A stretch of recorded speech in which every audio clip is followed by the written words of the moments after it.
This is the R50, the latest and most exciting of Panasonic's new camcorders. As you can see, it's small and light and fits beautifully into the palm of your hand for effortless and convenient use.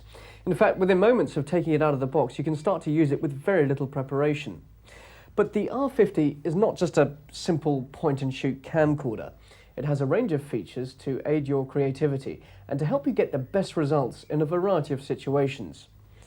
This control, for example, gives you access to the camcorder's digital functions, which include an extension of the zoom range, a low light boost for shooting in very dim situations, wiping and mixing between scenes, and image stabilization. Then there are facilities for fading in and out, and special preset functions to help when recording sports or portrait shots. You can also use a camcorder for taking video snapshots, and you can index the tape to help in finding specific points. The tape can run at normal speed or long play, which means that you can get up to 90 minutes of recording time out of one cassette. Now, these VHS-C cassettes can also be played in your mains VCR with a cassette adapter, which is one of the accessories that come with the R50, together with connecting cables and a battery charger. Well, we'll see how everything is used in a few minutes, but first let's get the camcorder up and running. The battery is never packed fully charged for safety reasons, so we'll put that on charge straight away. The battery simply attaches to the charger, which is then plugged into the mains. From empty to fully charged takes about an hour. When the battery is fully charged, the green light goes off. The battery clips onto the back of the camcorder. Then we can switch on and load the tape.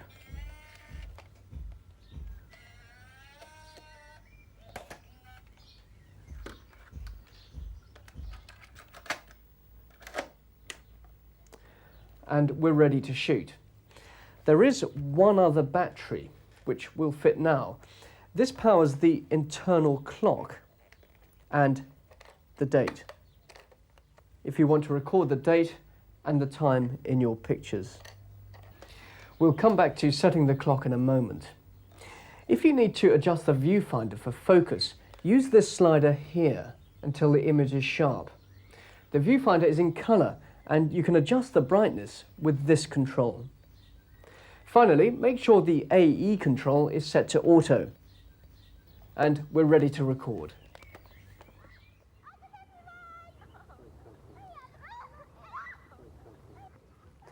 It's easy. Just point, frame, and press the record button once to start and once to finish. To frame the subject, use the zoom control on top of the camera. The speed of the zoom depends on how far you push the lever over. Just a little way for a slow zoom and all the way for a fast zoom.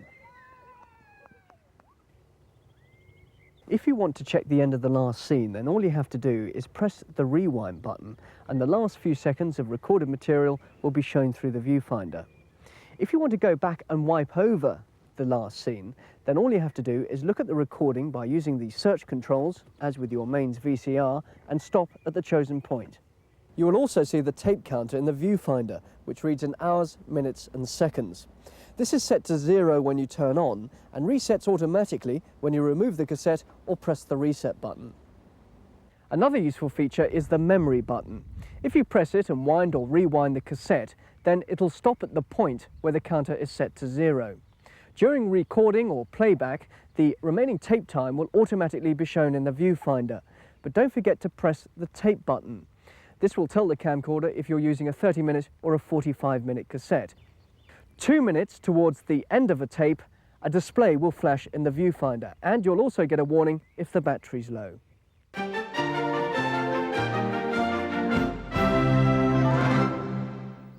We've fitted the battery for the R50's clock, so now let's set the time.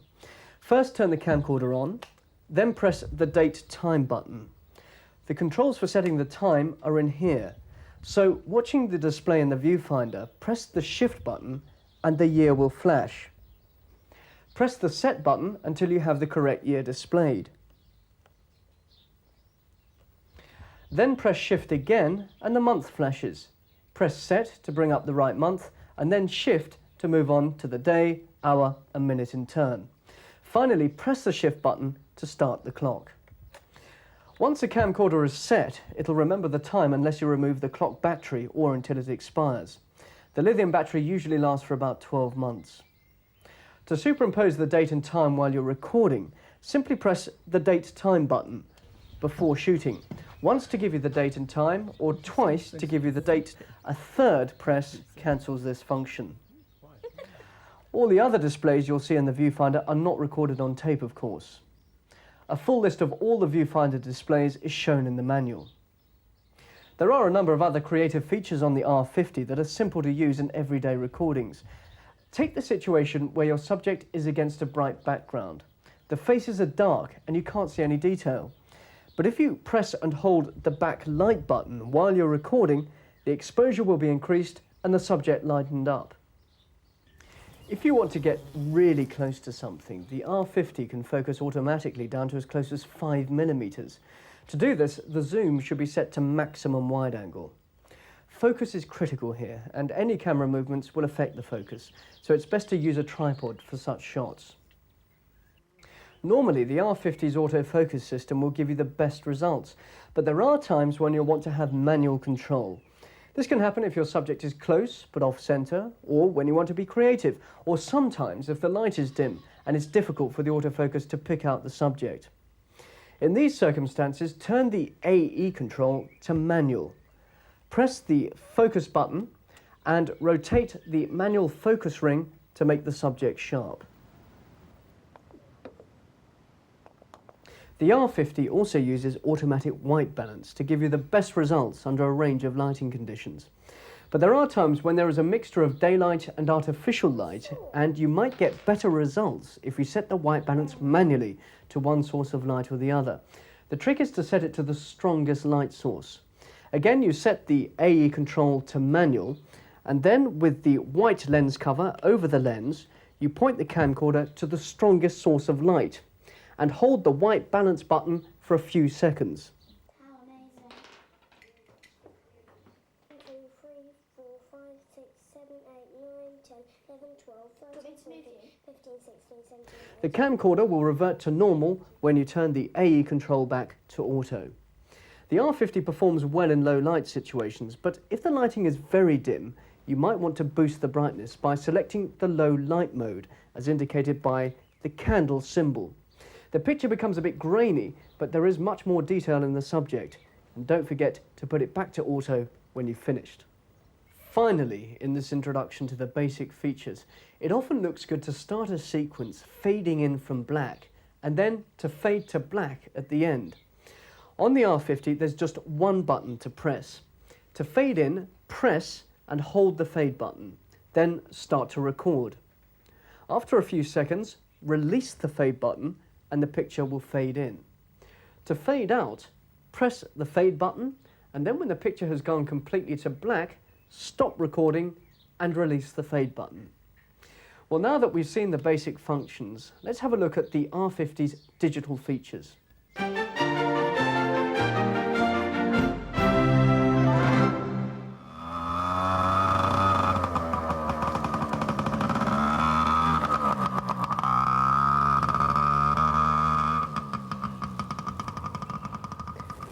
Getting still pictures in a dynamic situation is not always easy, but the R50 has a very useful feature, the image stabilizer. Switch it in, and the results really are impressive.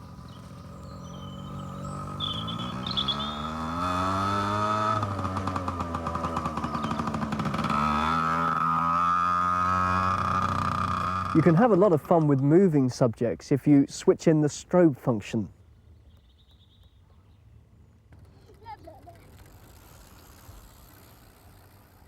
Changing from scene to scene with mixes and wipes are features you'd normally get only from a sophisticated editing system.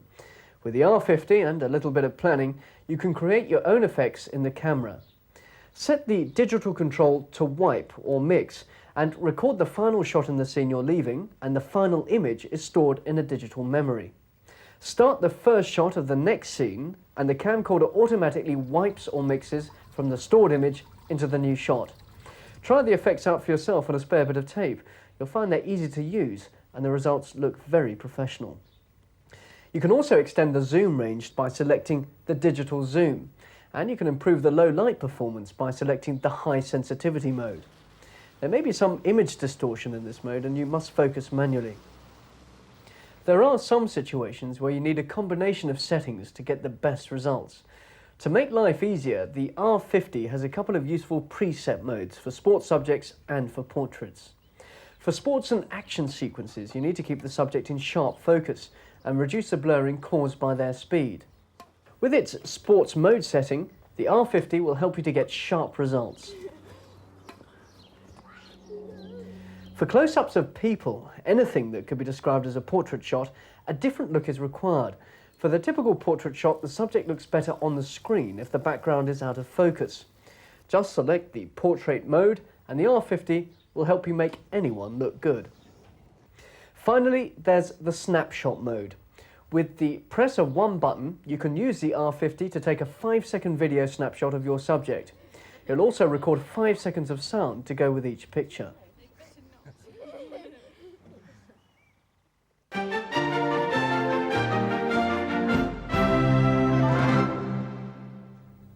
Having recorded your material, how do you watch it on your home TV?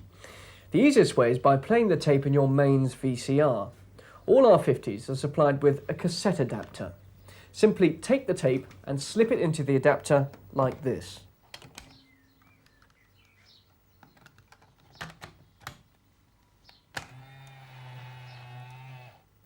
And you can put it into your VCR like a full-size tape. Don't forget that if you've recorded any material in long play mode, then your VCR must be capable of playing long play recordings. Now, if you want to copy your recordings, you can connect the camcorder to your VCR, using the camcorder as the playback machine.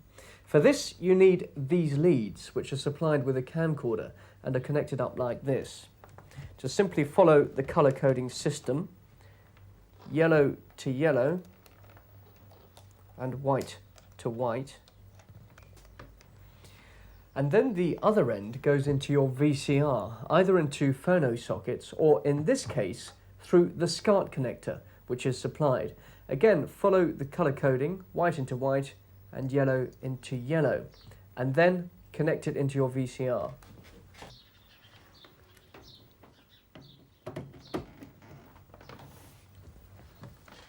You need to switch the VCR to line input. Look in the instruction manual on how to do this for your particular model. Switch the camcorder over to VTR, and then it behaves exactly like your home VCR with similar functions. If you have the right sockets, you can also plug the camcorder directly into your TV set. As with your mains machine, you may need to adjust the tracking controls if the pictures are a little fuzzy. The controls are found on the top of the camera. When you're using the camcorder with your VCR, it's better to run it off the mains. The battery charger doubles as a power supply unit. Just plug it in and connect the power cable from the charger to the camcorder.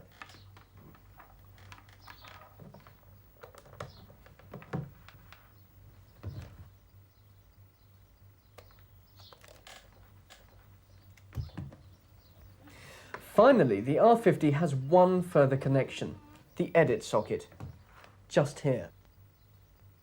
Now this allows you to connect the camcorder to an edit controller for precise control over the shots you want to edit into your final video. Full information on this will come with the instructions for your edit controller. So that's covered the basics of how everything works. Now we can look at how to use the R50 in practice for successful video recording.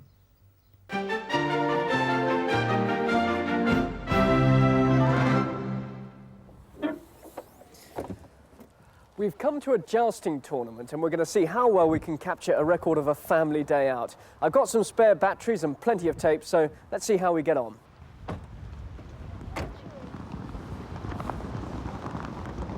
First, we need to establish where we are. Wide shots for each change of location, and then a selection of shorter shots to show the main features of interest and the things that happen. The Queen of the Vikings and the juggler's assistant. Look, she looks just like one. Can't you imagine those big axes? Now then, as I juggle these balls, stand back a little bit, boys. Keep the camera as steady as possible with a secure grip and elbows together. Now, if you have to turn from the waist so you have a firm base. Some people think that if you keep shooting, then you're going to get everything in. But if you keep waving the camera around like this, then you never really see anything. The best way to capture an event is with a series of short shots on specific things and people. It's far more interesting viewing than just one long rambling shot.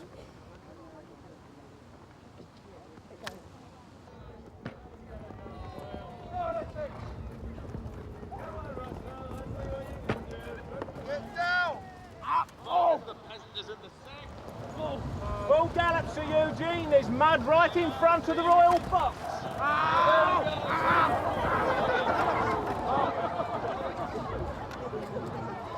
People's reactions to an event are often just as interesting as the event itself, but they must be looking in the right direction. If a piece of action is coming from left to right, then they must be looking from right to left. Similarly, if your subject is talking to somebody off screen and facing to the right, then the person or the people they're looking at must be looking to the left, otherwise it won't make sense. If your subject is looking at or talking to someone off screen, then give them plenty of looking space. If you frame them too close to the edge of the picture, then you won't get a sense of the person or the thing they're looking at.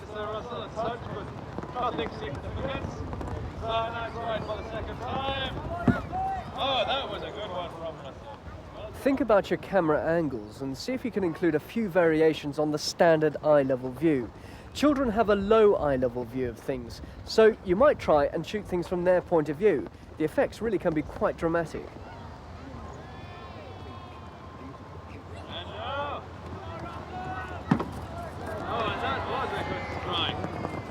Panning the camera in the horizontal direction or tilting in the vertical direction allows you to take in more than with a static image, but you must treat both movements with care. A pan or a tilt should start on one image and then move deliberately, but not too quickly, onto the next image.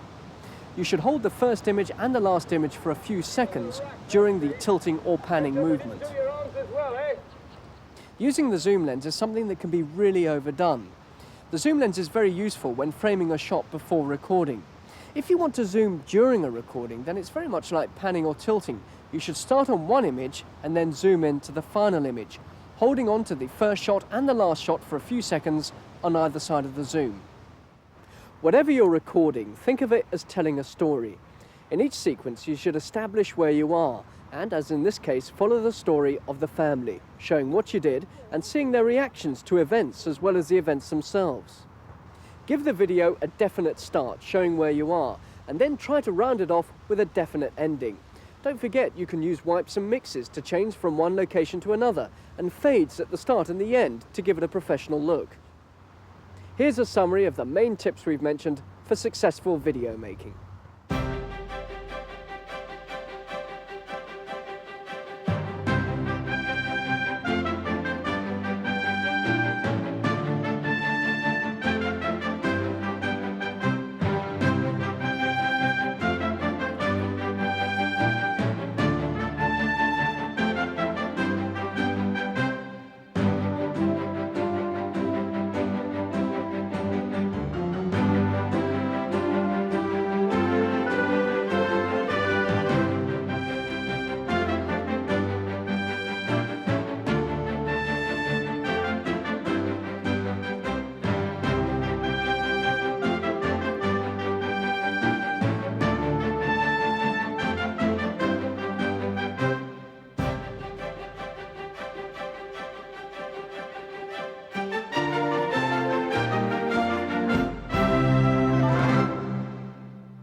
Don't forget you can use the R50's preset sport and portrait functions where appropriate, and the backlight control for dark subjects against bright backgrounds. You won't have much control over lighting in most situations, but use what you've got to best effect. On-camera battery lights are available, but in dim situations, use the R50's low light function to improve brightness. Once you've got all your shots on tape, you might be happy with the end result as it is, or you might want to edit the material down in length in order to show the highlights. Editing is just copying the shots you want in the order you want to see them, and with the new edit controllers, it couldn't be easier.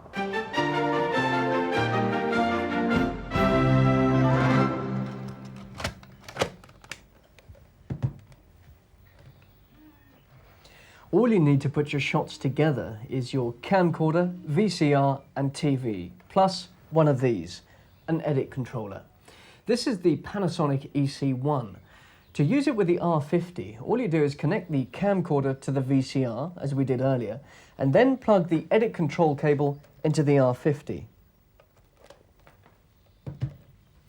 The VCR is controlled by an infrared transmitter in the edit controller. The EC1's instruction manual will give you details for setting up. Now we're using the R50 as a playback machine, so your recorded tape goes in here. And we're using the VCR as the recording machine, so we put a blank in there.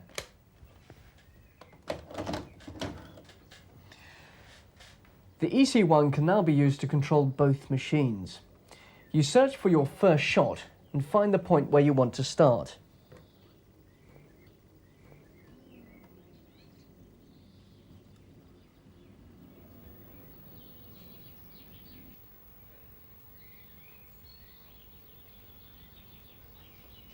And press cut in on the EC1.